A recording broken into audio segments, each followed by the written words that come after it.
সত্যিই কি বিয়ে করছেন শুভ মন্দিরা?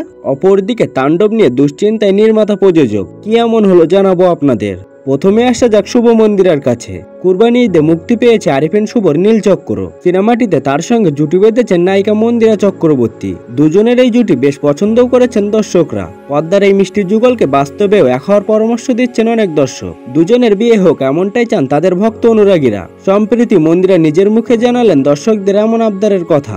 এক সংবাদ সম্মেলনে বিষয়টি নিয়ে মন্তব্য করেন মন্দিরা চক্রবর্তী। তিনি বলেন, আমার জীবনের দ্বিতীয় সিনেমা এটা, কিন্তু এতটা আলোড়ন আগে কখনো দেখিনি। যত প্রোমো করেছি, যত ছবি শেয়ার করেছি, সবখানের কমেন্টে একটাই কথা ঘুরে ফিরে এসেছে, আপনারা বিয়ে করে ফেলুন। দর্শকদের এমন ভাবনায় বেশ অবাক হয়েছেন নায়িকা নিজেও। মন্দিরা বলেন, প্রত্যেকটি পোস্টে একের পর এক এমন মন্তব্য দেখে ভেবেই পায় না দর্শক সত্যি কি চাইছেন, আমরা বিয়ে করি।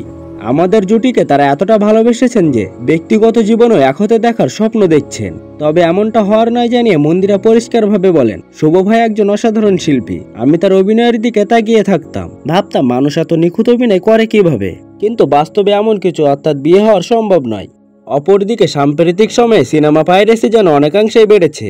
গেল রোজার ঈদে সিনেমা মুক্তির সপ্তাহখানেক পরেই পাইরেসির কবলে পড়েছিল বরবাদ দাগির মতো সিনেমা। সেই ধারাবাহিকতা এবার ঈদে মুক্তি পাওয়া সবচেয়ে আলোচিত সিনেমা তাণ্ডব পাইরেসির কবল থেকে রক্ষা পায়নি। মুক্তির 5 দিন না পেরোতেই সিনেমাটির এইচডি ভার্সন অনলাইনে ফাঁস হয়েছে। বিভিন্ন ওয়েবসাইটে পুরো সিনেমাটাই একদম ঝকঝক প্রিন্ট দেখতে পাওয়া গেছে।